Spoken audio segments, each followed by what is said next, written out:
All right. Looks like we are starting. Okay, talo falava, half a day, anu ai kako greetings. I am Kiana or Kiki Rivera from the island of Oahu, Hawaii, in the district of Waianae, and now based here on the lands of the Keech or Tongva nations in Redondo Beach, California. Happy Asian American and Pacific Islander Heritage Month, and welcome to the first ever Los Angeles Asian Pacific Film Festival Virtual Showcase, presented by Visual Communications. From celebrating our histories and cultures to mobilizing our communities to be socially and politically active, we present the Virtual Showcase to keep us connected. The showcase is brought to you by our partners at Comcast, NBC Universal, Sony Pictures Entertainment, Nielsen, HBO and Warner Media, National Geographic, and as always, for more information, please visit vcmedia.org. We would like to thank our sponsors who have supported Visual Communications Archives program, the Aratani Foundation, California Civil Liberties Public Education Program, National Film Preservation Foundation, Department of Cultural Affairs, Los Angeles, California Arts Council, California Humanities, Historical Cultural Neighborhood Council, Sustainable Little Tokyo Service Center Plus Lab. We'd also like to thank the Los Angeles County Department of Arts and Culture, as well as UCLA's Community Archives Lab, supported by the Andrew W. Mellon Foundation, who both support our archives interns throughout the year.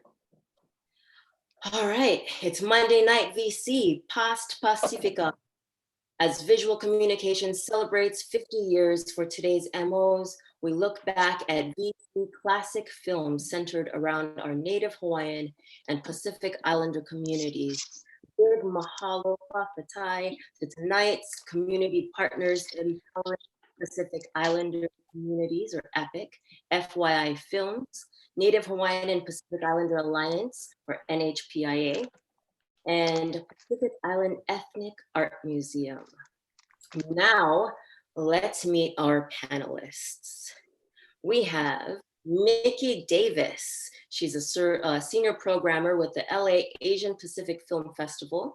She's a multimedia artist, educator, and most notably an alum of VC's Armed with a Camera Fellowship. She values visual communications for its commitment to the Pan-Asian and Pacific communities here in Los Angeles, and is committed herself to advocacy of these perspectives in the arts. If she's not at the movies, she's on the karaoke mic. Abraham Ferrer is the Archives and Distribution Manager at Visual Communications. The VC Archives serves as an integral part of our documentary-based production activities, as we have documented various Asian American social movements and communities in California. Abe was involved with the production and fabrication of museum and site-specific exhibitions, including Visual Communications, a celebration of community, as part of Photoville LA, and At First Light, the dawning of Asian Pacific America, co-produced with the Japanese American National Museum. Now we have Tawai Samuelu, who is the Executive Director for Empowering Pacific Islander Communities, EPIC, providing strategic oversight towards realizing EPIC's mission to promote social justice by engaging the Native Hawaiian and Pacific Islander communities through culturally relevant development, advocacy, and research. She's passionate about liberation work and supporting the political consciousness and growth of youth. And Kewin T. Young currently serves as the Executive Director for the Native American and Pacific Islander Alliance, NHPIA, a national advocacy organization in Gardena, California. The NHPIA is dedicated to advocacy, education, research, and promotion of the health and well-being, as well as other related services for Native Hawaiians and Pacific Islanders within the United States. Now, so OMAI FA'ATASI, NA PUA O LAKA, and VAITAFE presented the history and outcomes of Pacific migration, the reconnection and revitalization of culture and ties to the homeland. And as a Samoan Filipinx, born and bred in the diaspora myself, these films showcased my family's history both in Hawaii and California, which is a history that's not often showcased. And so I'm hoping that these films will re-energize that, and I'm hoping to see those changes in the future. So let's open up the conversation to, this is for both Kewin and Tabai. OMAI FA'ATASI and NA PUA O LAKA both highlight the value of mentorship for youth. As leaders today, can you talk about what you saw in both of those films and share any insight about mentorship in Pacific Islander communities? Anyone can go first. Okay. In terms of mentorship, well, among all of our Native Hawaiians and Pacific Islander communities, the two films on OMAI FA'ATASI, SAMOA MO SAMOA, and PUA, the Native Hawaiian film of NA PUA O LAKA, I see which I find it encouraging for our younger generation, the history that it portrays, for especially understanding what our history is and who makes who we are and understand who we are. And in addition to that, also looking at, like, for Samoa mo Samoa, OMAI FA'ATASI, meaning, come together, and Samoans for Samoans. And that is what this OMAI FA'ATASI depict in the film, was not only learning the history, a particular group that had sought out a community-based organization to work on a program, a team post for our Samoans who had migrated. There were two migration waves, one in 1951 and the other one was in 1960. And the hub of where they relocated to was not only from Hawaii, but there were families that moved on further to California. And Los Angeles was pretty much the hub for our community, especially specifically in the South Bay area as Carson and other South Bay areas. So at that time, and I feel a sense of closeness to this film, because at that time with the young folks that were interviewed, those were folks that were all in my age, and it was during that era when we were seeing it. I guess that you can call it a community that was misunderstood, and in addition to that, just looping back, our young folks at that time trying to identify, who we are as Samoans. How do we identify? Do you understand what a Samoan, being a Samoan? So our community, our young folks at that time were having facing that problem, as well as you know trying to live it at home, living with our Samoan culture, then stepping out the door to the Western culture. So of course there is a culture shock in that, but just, our teens trying to deal with that. And that also posed a high rate of gang violence at that era, as well as, you know, dropouts, teen, truancy, and all the other problems, issues around, circling around the younger generation at that time. But there is hope because we have, folks that are there to help, guide our young people, and that was the whole purpose of as Tupe and Simi had mentioned in the film, brought up by a self-help organization, a community-based organization. And I was so, as a Samoan, I was blessed with the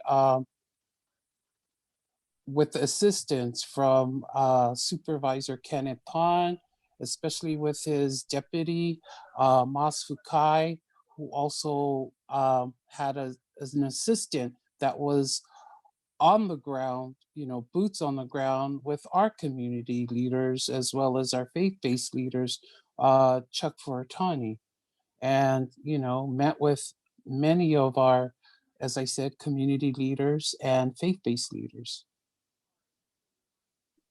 Thank you. So you're welcome.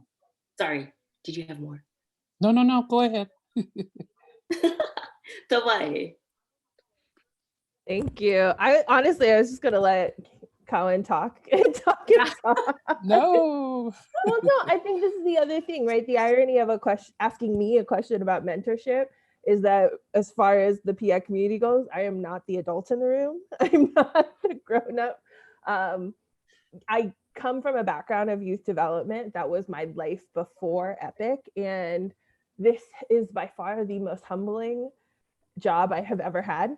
It's such and also I think even before, this whole panel started, we got the opportunity to just sit and talk story and listen to Cowan. And I've just been really craving the guidance of elders, especially in what are considered unprecedented times, how desperately I want somebody to just tell me what to do.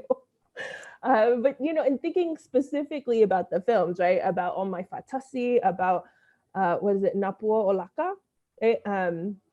I think what hasn't changed, what will never change, is that as a community that is majority in diaspora, the necessity to preserve culture, to stick so hard to it, to have to fight to keep it and to remember it, is always going to be a thing. We can't take for granted that we will be surrounded by it. It won't always be in the air that we breathe, In particular, as everybody's calling COVID unprecedented, I've felt most comforted in moments of ceremony, in like going to Proverbs, especially, Kaylin was alluding to the Samoan proverb, "Oleale puleole tautua."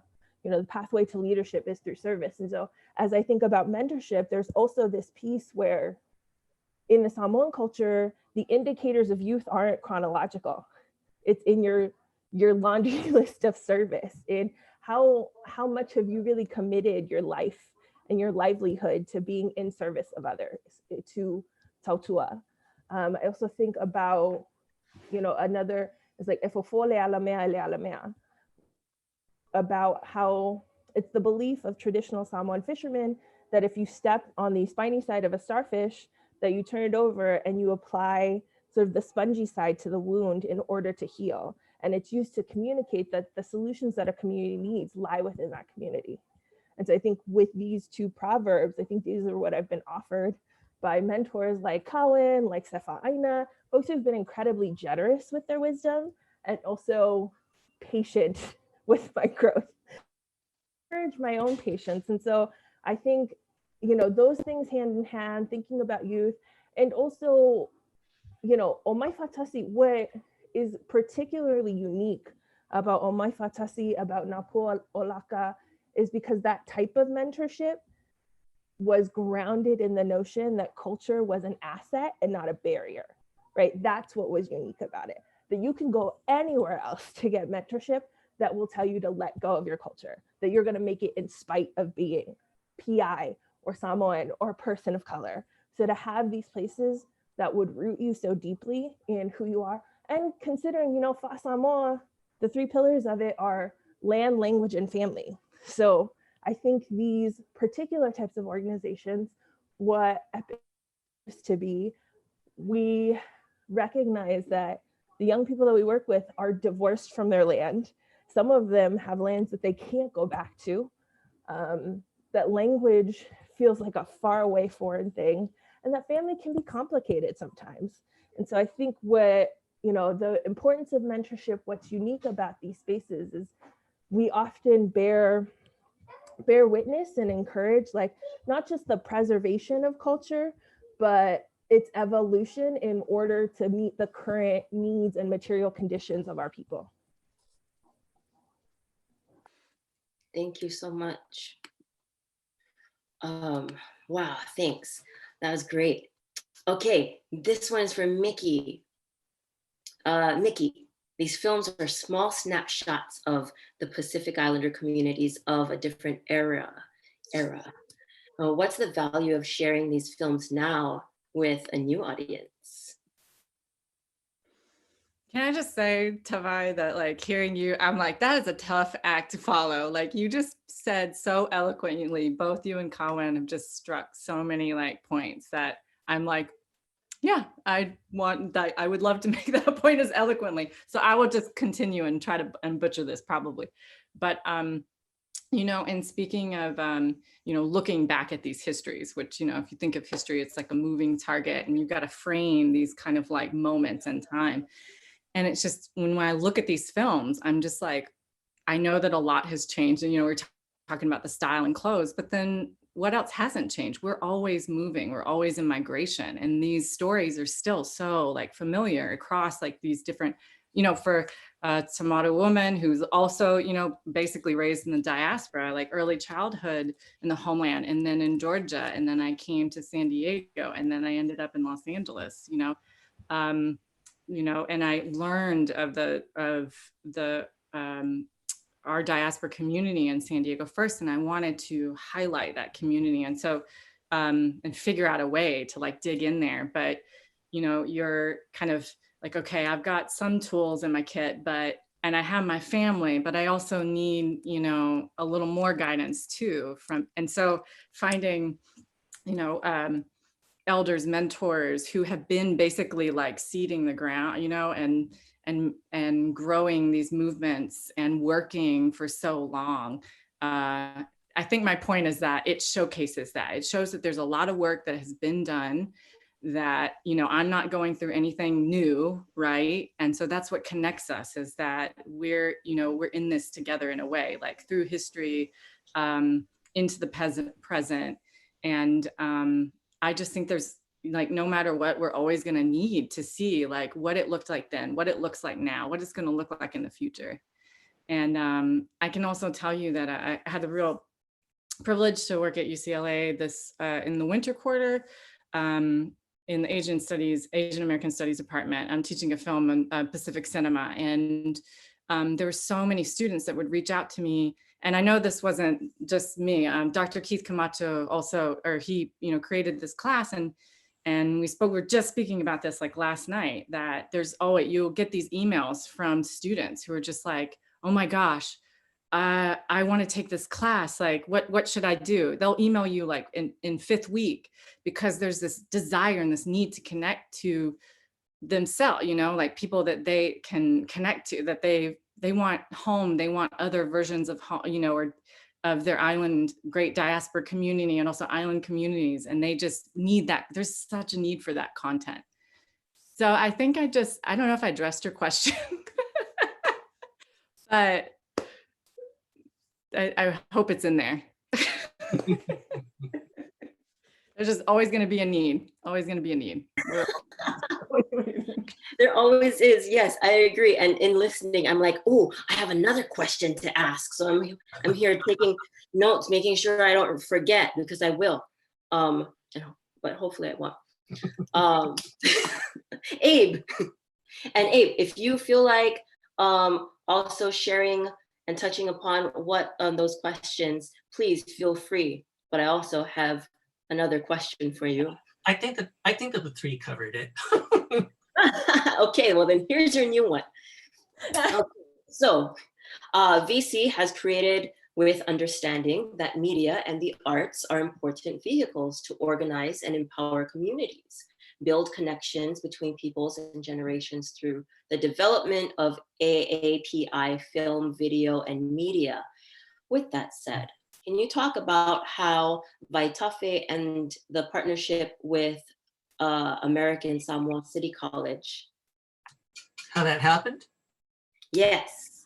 Well, it's actually like a long road that in fact encompasses the making of OMAI FA'ATASI, because, both of those films were actually made as part of visual communications initiatives to broaden the scope of Asian American, portrayals and stories to embrace communities that hadn't been, underserved. At the time that OMAI was produced, visual communications, I believe, was only 7, 8 years old, and we had initiated a series, that would help, broaden things beyond just the 3rd or 4th generation Japanese and Chinese American activists, mentality. And so that's partly where OMAI FA'ATASI was born. K1 can probably speak to this, but because we were we felt this need that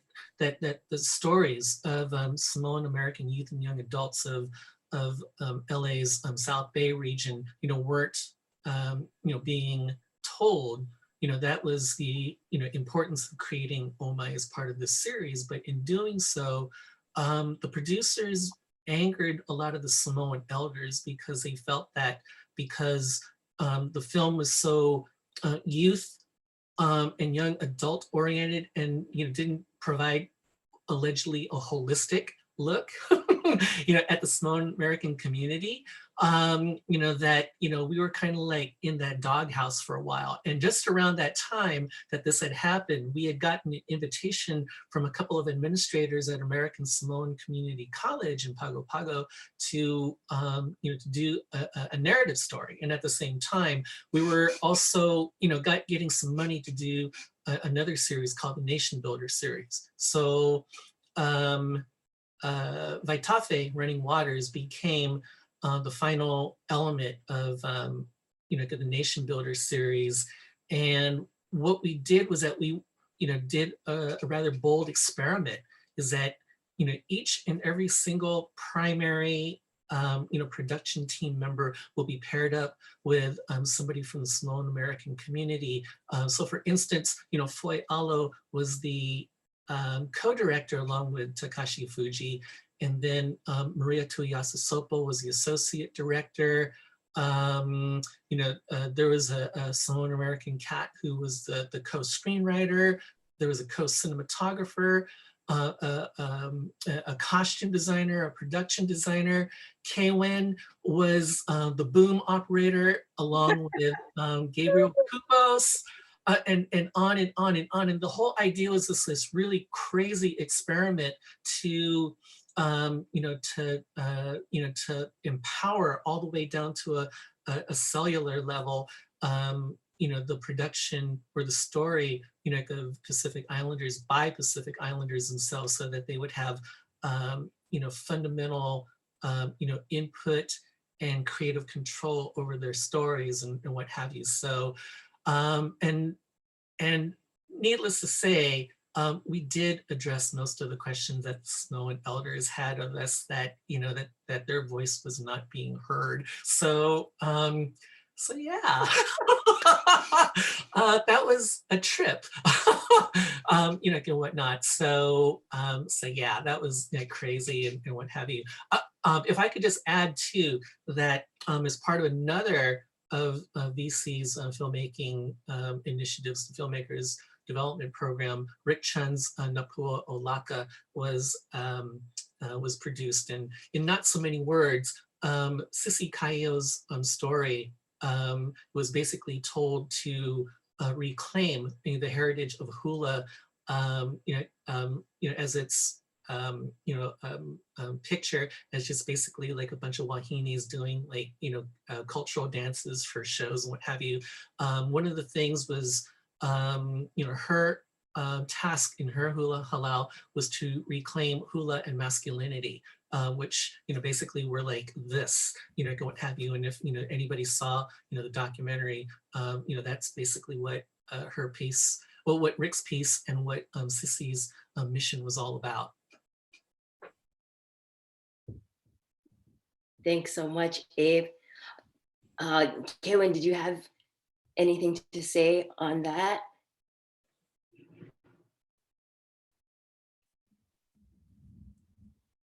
Oh, you're on mute. Uh-oh. Unmute. Can you hear me now? Yes. Yeah. Okay. Just to piggyback on Abe's storytelling of VAITAFE. Yes, it was what was nice about the not only the background, the back scene of it, of having our people, mentoring our people in filming, and just it was a blessing to me. I was very humbled to because as I said earlier, I knew nothing about filming, but it was a great experience for me and others that were part of the crew. But VAITAFE to me gives in a prime example of, and a positive, note in terms of our Fa'alawe is, our Samoan culture, we continue to preserve and maintain. It is something that our forefathers had stood firmly regarding back home, regarding land and titles, because we still do have the chieftain titles, system. Back home, because American Samoa is still known as unincorporated, unorganized U.S. territory, right? So, taking that, having the American taste as well as our culture, we do not stray from our culture. And Fa'alawe is, sometimes some folks think, oh my gosh, if there's another Fa'alawe, we have to contribute. But no, that is the uniqueness of our culture, because it is our safety net. When we have families that are unable to take care of themselves, or that is what is in our culture, we come together as family. We have our matais, who are chiefs, that bring the family together to work and lending a hand, on whatever the family concern may be. And for this on VAITAFE, it dealt with, VAITAFE wanting to pursue his education. So what did they do? They brought together the family to sell tickets to help him. And that's the uniqueness of our culture, is because of coming together, like OMAI FA'ATASI, coming together to lend a helping hand, to the family. And that's where the tautua and service and fe'als, those are honorable mentionings of that. And especially because, our elders, in respecting our elders and honoring them and just doing what needs to be done. And that's something that is somewhat, embedded in the values that's instilled in us, and our values for the Samoa. It's the spirit of Samoa, just like the spirit of aloha. So, and with Auntie Sissy's film, as Abe mentioned, she portrays going back to the ancient Kahiko, that needs to be, because it talks about history and the legacy of our people. And that is so important when you talk about mentorship. It's kind of like you want to embrace all of our young folks, into the spirit of Samoa and the spirit of aloha, so, well, thank you. Thank you so much for sharing. All right, so we have a question from the audience from Brian Hu. He says, thank you, Mickey and Tabai, for talking about the importance of preserving culture in film. Can any of you, looking at you, Abe, talk about the restoration of these films? I'm especially impressed by how great VAITAFE looks. Oh dear. And go. All right. Well, thank you, Brian. Actually, me and Brian know each other, from a long way back and what have you. But just very, very quickly, the reason why VAITAFE looks so good. I don't think it looks so good. I think it looks a little bit dark, and there's like restoration work that needs to be done on it. But basically, as the final visual communications production that was created through the Nation Builder series, it was shot on 16mm film. It was shot on celluloid film.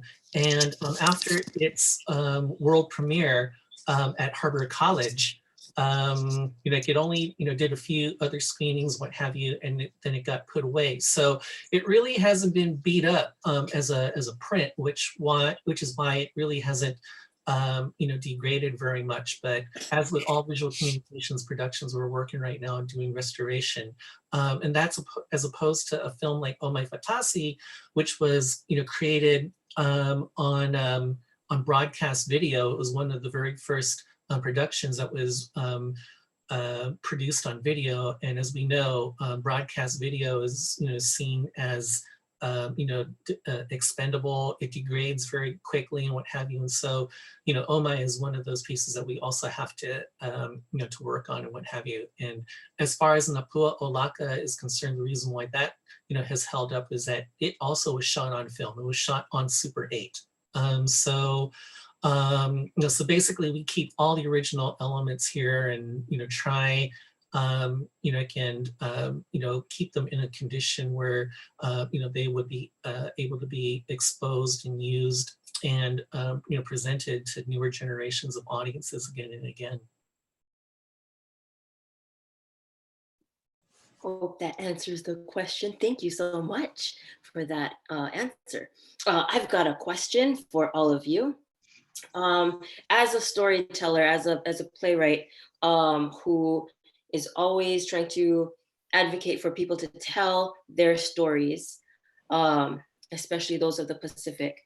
And Abe, I like what you said about being in the doghouse with the elders. And I feel like, as I try to educate or bring up the next generation in storytelling, and not to be afraid of being honest with their storytelling, that means that we bring up a lot of controversial stuff, which the elders will not, sometimes it can be uncomfortable. And so my question is, how do you guys as storytellers and leaders, how do you navigate those waters?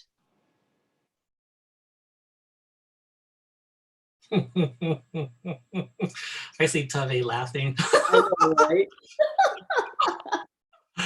Oh, she's busting up. She knows something. But I just think that for Samoan Americans in our relationship, and I mentioned Doghouse, you just replace Samoan American with Japanese American, Chinese American, Filipino American, Desi, Vietnamese American, and that basically summarizes how this whole relationship of making media that's honest and accurate as it can be.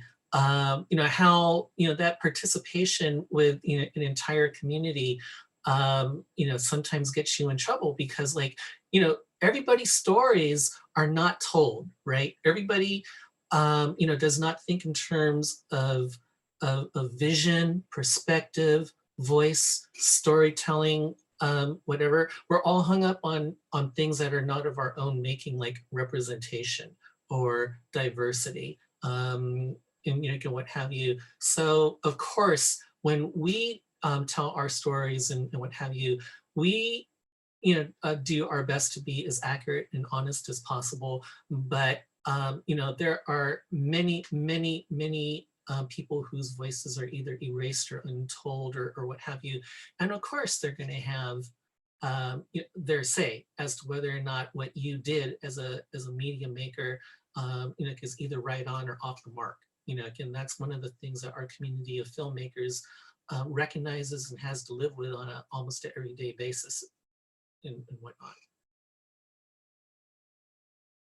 Mahalo, Tawai. I was laughing because I feel like I stay in trouble with one elder or another. And I'm also Zooming to you from my parents' dining room table. So there's always some sort of audience when I'm talking on these things. In particular, because when I came into this role, this job as the executive director of EPIC, I had done all of my adulting and political identity formation outside of the PI community and in the Bay Area, which is, 32 flavors of progressive to radical. And so in a lot of different contexts, I would be considered very radical in the things that I push and believe and move in. So there was this question that I was grappling with of like, how do you do something revolutionary in a community that is so entrenched in tradition and precedence?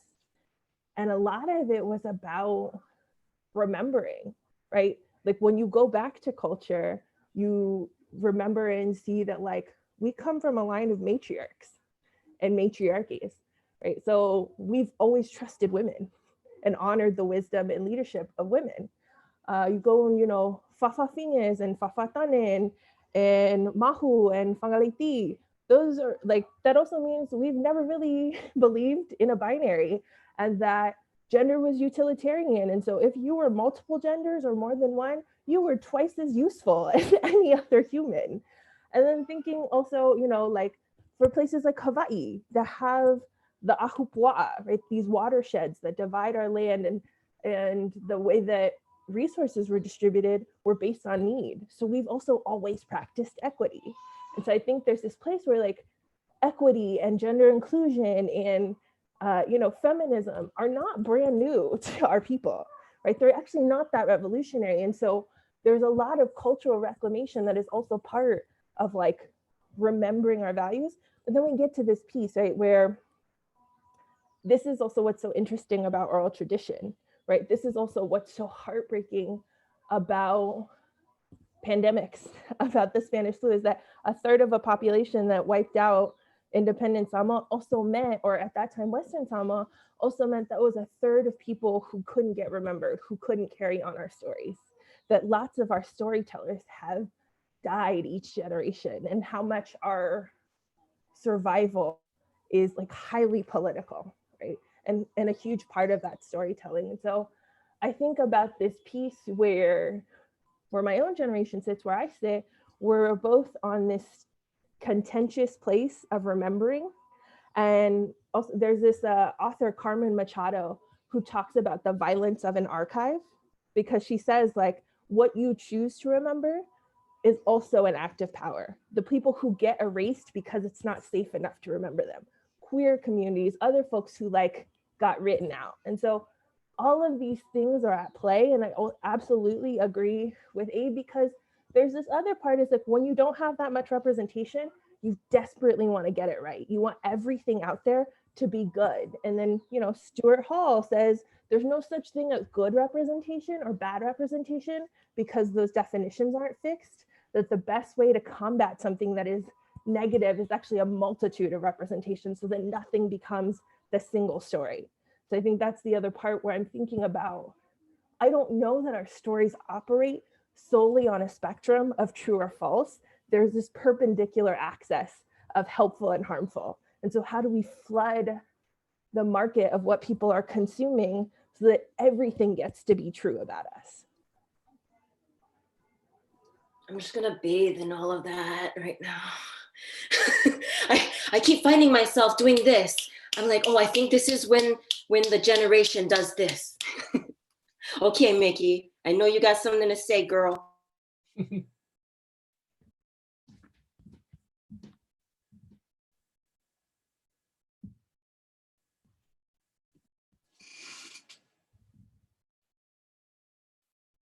Uh-oh.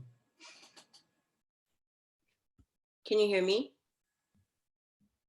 Mickey. Okay. Oh, okay. So I think my internet was unstable. Sorry. Did you direct a question at me or sorry? Oh, no, that was just, do you have stuff to say? I know you have stuff to say. Dude, I know. But again, Abe, following Abe and Tavai, like I'm like, man, I should just have rushed in there, but I couldn't press mute off fast enough. Yes, I second Tavai. Like I feel like, and Aim as artists, especially weird artists, you know, you got like weird ideas and things that you want to do and are compelled to do and a point of view. And then sometimes you just are like, if I put this out there, what are my aunties going to say? What's my mom going to think of this? You know? And sometimes you just, I think we're all grappling with that. Like, should I be my true self and upset people, or try to, you know, make things a little easier for myself. And I think we tend to choose the other way because there's no other way, right? You just have to like be authentic to yourself. And I have to, you know, give, you know, deep mahalos and a lot of sainamasi to a lot of the mentors like Auntie Fran Lujan from Pieam, if she's out there. I know she's definitely given me these pep talks, you know. And there's also something that just like very recently I have made a piece like that, you know, where I am kind of grappling with like making it a little more public because I'm just like, I know that it's going to offend some of the elders' sensibilities, but, you know, but I don't think any of us want to come from a place of disrespect. We're always coming from a place of respect, but I think it's just different perspectives, different lives that we have in us. And I don't know if that makes sense, but just, you know, like we just feel things and we need to get it out. And so, yeah, I don't know if that makes sense, but yeah, I'm just saying that there's a lot of us struggling with that.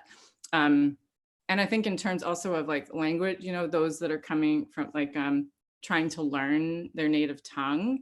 I know in the Chamorro community too, there's this thing where it's like you have all these different like dialects or different ways, like in different generations that weren't, you know, we're learning Chamorro in the home or not being able to speak Chamorro in public in school, things like that. And there's this whole thing where you're, if you trying to get to a more indigenous kind of root word, you might come across somebody, you know, and you're trying to learn from your elders, but they're also your Saina, but they are like, wait, that's not how I learned that word, you know? And so there are all these little like things that you just have to navigate, because really the truth of the matter is like being, you know, the youth and trying to we're trying to learn from them, you know, we love them, we love our culture hard. And so yeah, you're always trying not to offend, but unfortunately you're trying to connect, and it might not be smooth, but it's going to happen.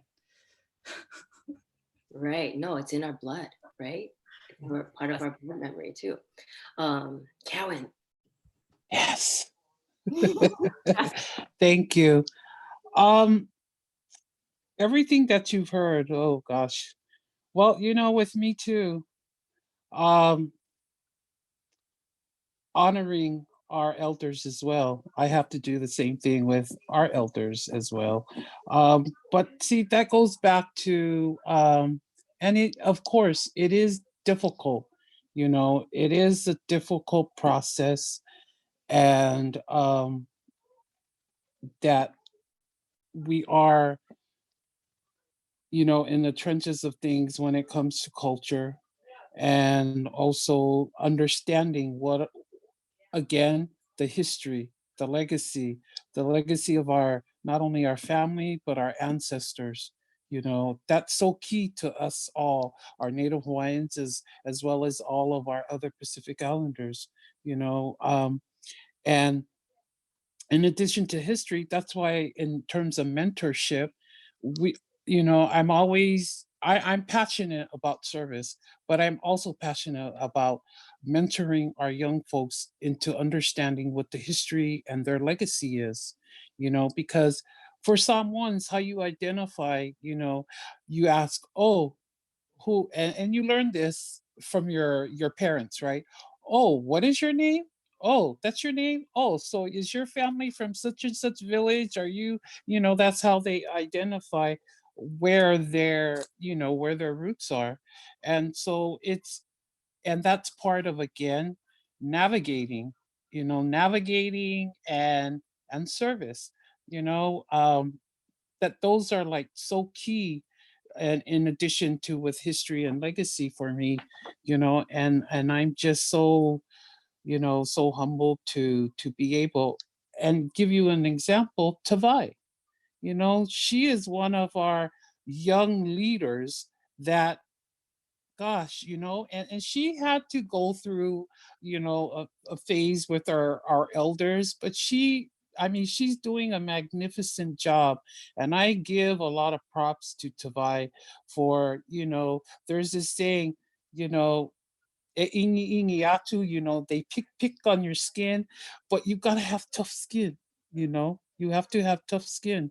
So Tavai's been, asking, she's always asking, and that's the most important thing, is how you learn is you ask question, ask your elders, talk to, because we're good in talking stories. And in talking stories is you pass on the wisdom, the mana onto, your younger folks, your younger generation, as well as, because we all have stories, and it's important to talk stories, especially with your older generation to the younger generation, to pass on and to embrace, the aloha spirit, embrace the Samoa spirit, also to embrace the chamorro spirit, all our Pacific, because that is what brings us together, is the love of our islands, the love of our people,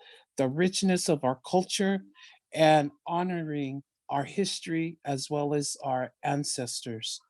And that is what we turn to for what's above us, and then not below us, but the next generation on, so that they can to continue to do the work and carry the torch for our people.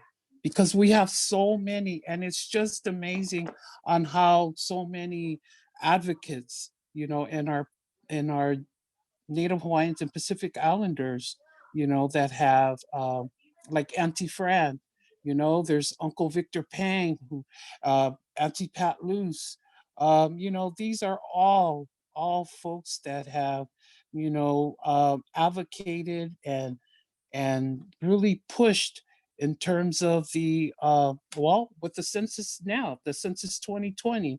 I mean, just breaking down, from 1970s to the 80s, we were considered, in the census, we were considered others.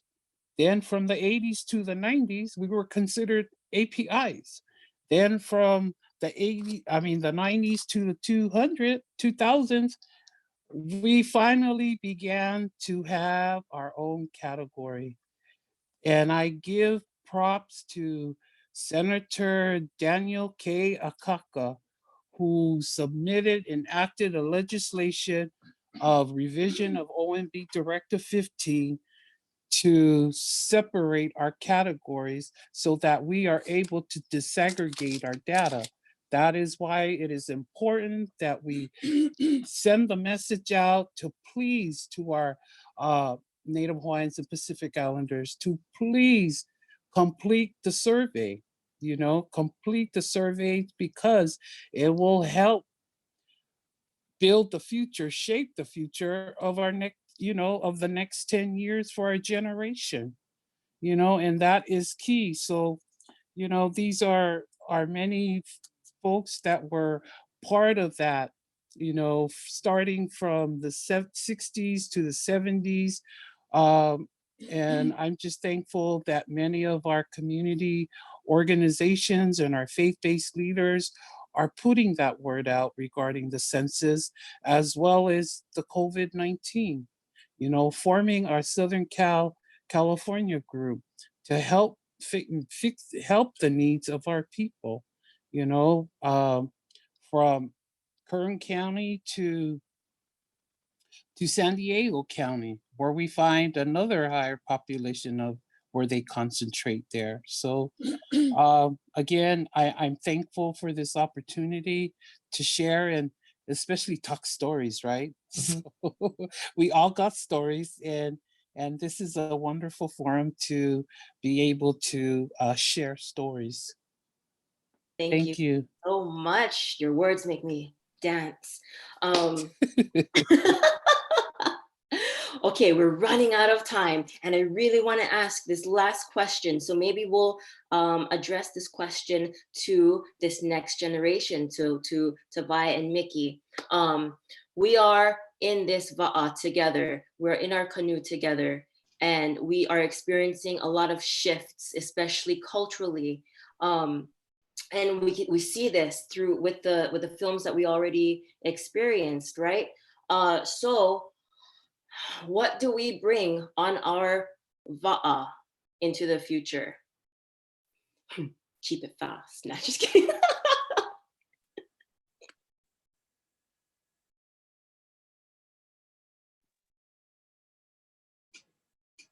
Tavai. Oh, Mickey. Okay.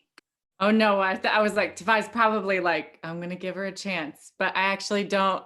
That's a tough one. Tavai, if you have an answer, I'm gonna sit with it for just a second. Sure, yeah. You know, okay, so everything that Colin was sharing also has like my mind swirling around things, and in particular, and I think it's related to this question, is, you know, I can take my licks from elders for sure. And there's this other part of it where that's the accountability I signed up for, right? To know that there's not a single video, no like research report, no nothing that I can put out that doesn't impact the entire Pacific Islander community. So I love that an auntie feels like she can call me up or text me or tell my mom and dad, who a lot of them know my dad because he's a pastor. So I think, and then, you know, my dad tells this story to my nieces and nephews about how when he was an officer back in Samoa, he didn't carry a gun, because you don't have to carry a gun when you can just tell somebody, I know your grandpa, I know your grandma, like I know your family. And so I think that depth of like village accountability definitely belongs on the vaca. And I think what I love about, you know, canoe metaphors in general for our people is because in a canoe, everybody has a role. Like, right, everybody understands their role, and it's about how everybody has their gifts that they brought with them. And so I think where I've been stuck for myself, and admittedly in my own leadership, is because when I came on, I was kind of like, come on, get on my half-built, dilapidated canoe. And everybody being like, but where are we going? I was like, I don't know, we can decide together. No, tell me where you're going, and then I'll go with you. And so I think in this other canoe metaphor is like, how do we have a process for collective visioning so we can all decide together where this canoe is paddling to, right? And that like, it's not just one canoe, that there's multiple, like in, I think, Samoan voyaging tradition, you always had 3 at a time. So I think what we're bringing with us, you know, metaphorically, is all of that cultural value and knowledge around accountability, around remembrance, around, and I love, like when I met and Auntie Puanani Burgess, she asked me this question, what is your gift? Which is like an incredibly flattering question, because it presumes that you're gifted. And so I think, what do we have also in this canoe when we presume that everyone is inherently gifted? And so everything that you've brought with you is exactly what we need. That's beautiful. I'll just say shortly, I'll just say love. We'll just bring that love that we have for one another, and the curiosity. And damn, Tavai, you're beautiful. I love everything you just said.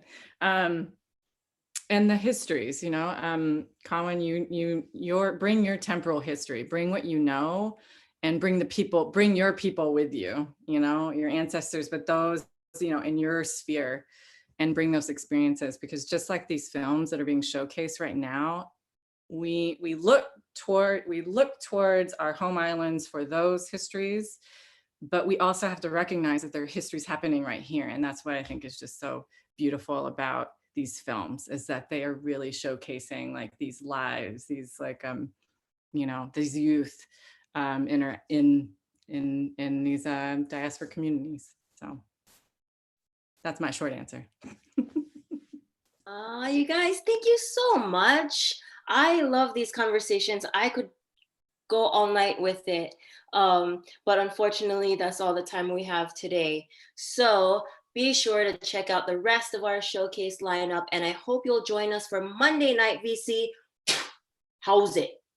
Where we celebrate Linda Mabalot and her resilient leadership, political savvy, and commitment to multicultural collaboration. And for more information on visual communications, please check out the website vcmedia.org.